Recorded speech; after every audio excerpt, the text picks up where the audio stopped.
नमस्ते dear students, welcome to PT education. My name is Gaurav Gandhi और मैं लेकर आ गया हूं आपके लिए आज एक बहुत ही इंटरेस्टिंग सेशन। दोस्तों वी नो दैट पैंडेमिक को, कोरोना वायरस पैंडेमिक को अब बहुत टाइम हो गया है और उसके साथ साथ कितने इनइक्वालिटी बढ़ गए हैं, किस तरीके से rich are getting richer and poor are getting poorer, इसके बारे में आज हम थोड़ी बात करेंगे। मैं आपके लिए ऐसे हार्ड कोर नंबर्स और फैक्ट्स लेकर आया हूं दैट माइट शॉक यू। दोस्तों इनइक्वालिटी कैसे बढ़ा है पैंडेमिक के टाइम पे, इसके बारे में बात करेंगे। शुरू करते हैं। एग्जाम पर्पसेस के लिए बहुत बहुत जरूरी एंड जनरल लर्निंग के लिए भी। Let's begin. दोस्तों ऑक्सफैम के बारे में तो हमें पता ही होगा। ऑक्सफैम इंडिया का बहुत रिपोर्ट्स आता है, अगर उसके अकॉर्डिंग देखें तो बहुत सारे रिपोर्ट्स एंड आर्टिकल सब छप रहे हैं और ऑक्सफैम इंडिया का बहुत सारा रिसर्च के बाद इंडिया के बारे में, इनइक्वालिटी के बारे में बहुत ज्यादा कहा जा रहा है। तो दोस्तों जैसे ये एक है कि pandemic has worsened gender inequality in India. आगे आप अगर देखोगे तो इंडिया का जो हेल्थ बजट है that is fourth lowest globally.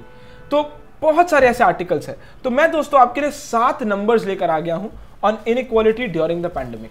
7 numbers that might blow you. Let's begin. सबसे पहला दोस्तों, 9 Indian billionaires have as much wealth as 50% of the population. Top 9 billionaires के पास 50% से भी ज्यादा लोगों, जो हमारी पॉपुलेशन है, उनसे ज्यादा वेल्थ है। तो दोस्तों ये लिस्ट है इंडियाज 100 रिचेस्ट पीपल में से 10 का, जो कि लेटेस्ट फोर्ब्स की रैंकिंग है। उसमें से जो 9th तक है, 1 से लेकर 9, उनका अगर एक्यूमुलेट कर ले तो 50% पॉपुलेशन से भी ज्यादा ये 9 लोग होल्ड करते हैं। दोस्तों आप समझ ही सकते हो। Second, nearly 400 million workers in India's informal economy are at risk of falling deeper into poverty। तो दोस्तों जैसे जैसे टाइम आगे निकल रहा है, ईयर ऑन ईयर हमारा पॉवर्टी लाइन से लोग ऊपर नहीं बट नीचे जा रहे हैं। पैंडेमिक में 400 million, as we know that 1.4 billion के आसपास हमारा पॉपुलेशन है, 400 मिलियन वर्कर्स अब पॉवर्टी लाइन के नीचे धकेल दिए जाएंगे आफ्टर पैंडेमिक। तो हम तो ऐसे दृश्य देख ही चुके हैं जिसमें लोग, माइग्रेंट वर्कर्स किस तरीके से अपने गांव वापस जा रहे थे during the initial phases of the lockdown. ये बड़ा इंटरेस्टिंग है दोस्तों। ब्लूमबर्ग बिलियनर इंडेक्स की तरफ से अगर देखें तो मार्च 23, 2020 के बाद मुकेश अंबानी का नेटवर्थ 2000 करोड़ पर डे से बढ़ रहा है। 2000 करोड़ पर डे दोस्तों। And Mukesh Ambani could personally pay each of his 2 lakh employees. उसके पास 2 लाख एम्प्लॉइज है रिलायंस इंडिया लिमिटेड में।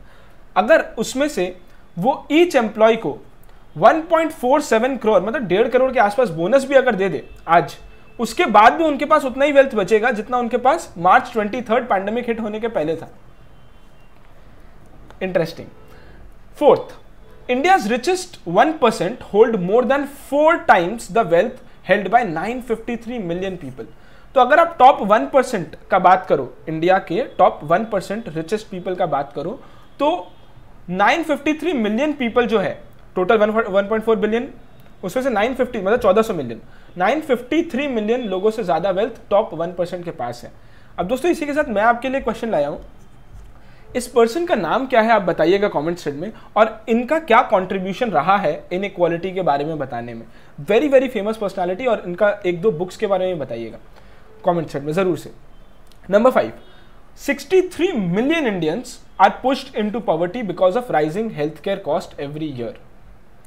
Almost 2% in every second. तो खाली हेल्थ केयर के वजह से इतना पैसा लग जाता है गरीबों का कि वो पॉवर्टी लाइन में नीचे के नीचे धंसते जा रहे हैं। ये number 5, and 63 million Indians are pushed into poverty अभी। Number 6, India's most vulnerable are moving from poverty to hunger। सिर्फ पॉवर्टी नहीं है अब दोस्तों, अब तो हंगर एक बहुत बड़ा क्राइसिस आ गया। Half of the rural households were having to cut back on their meals. आप सोचिए first 5 weeks of the lockdown March के टाइम में लोगों ने खाना कम कर दिया। ऐसा हालत हो गया था जब 21 दिन का लॉकडाउन लगा था। सो एंड वी नो कि ग्लोबल हंगर इंडेक्स अभी आया है दोस्तों। ग्लोबल हंगर इंडेक्स के हिसाब से 107 कंट्रीज में इंडिया का रैंक 94 पे है। हम रुआंडा, नाइजीरिया, अफगानिस्तान, मोजाम्बिक्यू, इन सब के लिस्ट में जा रहे हैं। पाकिस्तान, बांग्लादेश, ये सब हमसे ऊपर है ग्लोबल हंगर इंडेक्स में।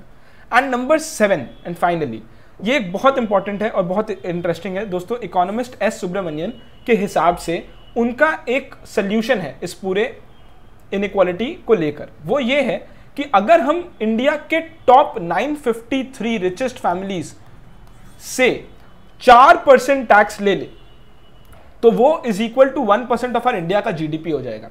और उनके हिसाब से टॉप 953 फैमिलीज से अगर हम 4% लेते भी है तो वो उनके लिए बहुत बड़ा बात नहीं होगा, क्योंकि स्टॉक मार्केट्स में ऐसे भी ऊपर नीचे होते ही रहता है। तो अगर हम ये 953 टॉप फैमिलीज से 4% उनका वेल्थ टैक्स रेट में ले ले तो इंडिया का जीडीपी का 1% हो जाएगा और स्टिमुलस पैकेज में काम आ जाएगा। तो दोस्तों ये पूरा मैथ है, अल्ट्रा रिच टैक्स लगाने का बात हो रहा है कोविड में।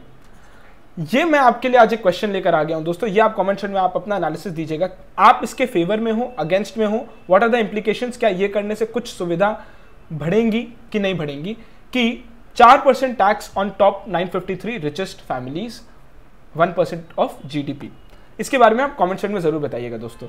सो ये पूरा इनइक्वालिटी ड्यूरिंग पैंडेमिक का पूरा एक समअप था दोस्तों, and these are the 7 numbers. I hope आपको वीडियो अच्छा लगा होगा दोस्तों। अगर वीडियो अच्छा लगा तो please like the video, please share the video.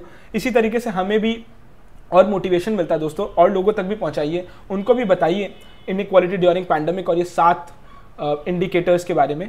Thank you so much, this is it from my side, these are some useful PT resources from the PT family, make full use of them. कल फिर मिलते हैं, नमस्ते, जय हिंद।